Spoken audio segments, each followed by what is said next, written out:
सीधे लिए चलते हैं आपको पीएम मोदी के कार्यक्रम में, जहां वो संबोधित कर रहे हैं।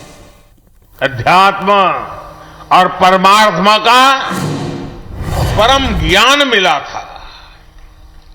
मैं इस अवसर पर भगवान श्री कृष्ण के चरणों में नमन करते हुए आप सभी को और सभी देशवासियों को गीता जयंती की हार्दिक बधाई देता हूं। भाई और बहनों, सद्गुरु सदाफल देव जी ने समाज के जागरण के लिए विहंगम योग को जन जन तक पहुंचाने के लिए यज्ञ किया था। आज वो संकल्प बीज हमारे सामने इतने विशाल वटवृक्ष के रूप में खड़ा है।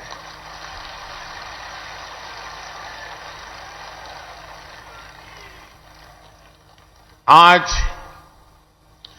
5101 यज्ञ कुंडों के विश्व शांति वैदिक महायज्ञ के रूप में, इतने बड़े सहयोगासन प्रशिक्षण शिविर के रूप में, इतने सेवा प्रकल्पों के रूप में और लाखों लाख साधकों के इस विशाल परिवार के रूप में हम उस संत संकल्प की सिद्धि को अनुभव कर रहे हैं। मैं सद्गुरु सदाफल देव जी को नमन करता हूं, उनकी आध्यात्मिक उपस्थिति को प्रणाम करता हूं। मैं स्वतंत्र देव जी महाराज और विज्ञान देव जी महाराज का भी आभार व्यक्त करता हूं, जो इस परंपरा को जीवंत बनाए हुए हैं, नया विस्तार दे रहे हैं और आज एक भव्य आध्यात्मिक भूमि का निर्माण हो रहा है। मुझे उसके दर्शन करने का अवसर मिला। जब ये पूर्ण हो जाएगा तो न सिर्फ काशी के लिए लेकिन हिंदुस्तान के लिए एक बहुत बड़ा नजराना बन जाएगा।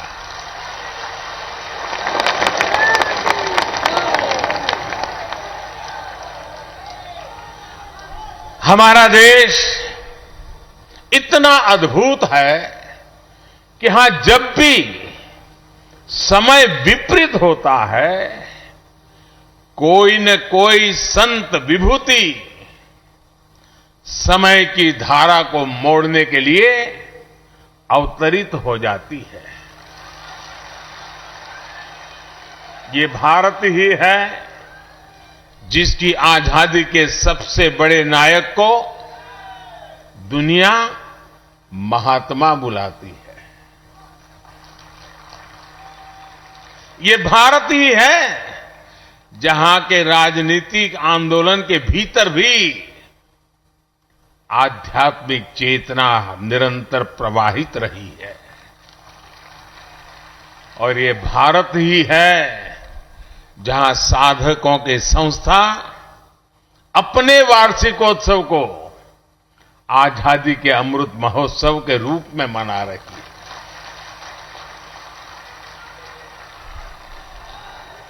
साथियों, यहां हर साधक गौरवान्वित है कि उनके पारमार्थिक गुरुदेव ने स्वाधीनता संग्राम को दिशा दी थी और सहयोग आंदोलन में जेल जाने वाले पहले व्यक्तियों में संत सदाफल देव जी भी थे। जेल में ही उन्होंने स्वरवेद के विचारों पर मंथन किया। जेल से रिहा होने के बाद उसे मूर्त स्वरूप दिया।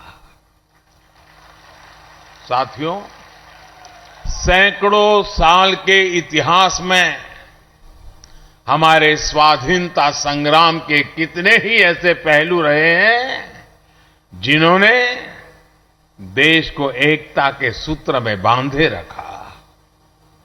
ऐसे कितने ही संत थे जो आध्यात्मिक तप छोड़कर आजादी के लिए जुटे, हमारे स्वाधीनता संग्राम की ये आध्यात्मिक धारा इतिहास में वैसे दर्ज नहीं की गई जैसे की जानी चाहिए थी। आज जब हम आजादी का अमृत महोत्सव मना रहे हैं, तो इस धारा को सामने लाना हमारा दायित्व है। इसलिए आज देश आजादी की लड़ाई में अपने गुरुओं, संतों और तपस्वियों के योगदान को स्मरण कर रहा है, नई पीढ़ी को उनके योगदान से परिचित करा रहा है।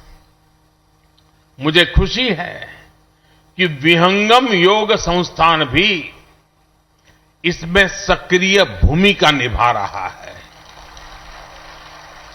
साथियों, भविष्य के भारत को सुदृढ़ करने के लिए अपनी परंपराओं, अपने ज्ञान दर्शन का विस्तार आज समय की मांग है। इस सिद्धि के लिए काशी जैसे हमारे आध्यात्मिक और सांस्कृतिक केंद्र एक प्रभावी माध्यम बन सकते हैं। हमारी सभ्यता के ये प्राचीन शहर पूरे विश्व को दिशा दिखा सकते हैं। बनारस जैसे शहरों ने मुश्किल से मुश्किल समय में भी भारत की पहचान के, कला के, उद्यमिता के बीजों को सहेज कर रखा है। जहां बीज होता है, वृक्ष वहीं से विस्तार लेना शुरू करता है। और इसलिए आज जब हम बनारस के विकास की बात करते हैं, तो इससे पूरे भारत के विकास का रोड मैप भी बन जाता है। भाई और बहनों, आज आप लाखों लोग यहां उपस्थित हैं। आप अलग अलग राज्यों से, अलग अलग जगह से आए हैं। आप काशी में अपनी श्रद्धा, अपना विश्वास, अपनी ऊर्जा और अपने साथ असीम संभावनाएं कितना कुछ लेकर आए हैं।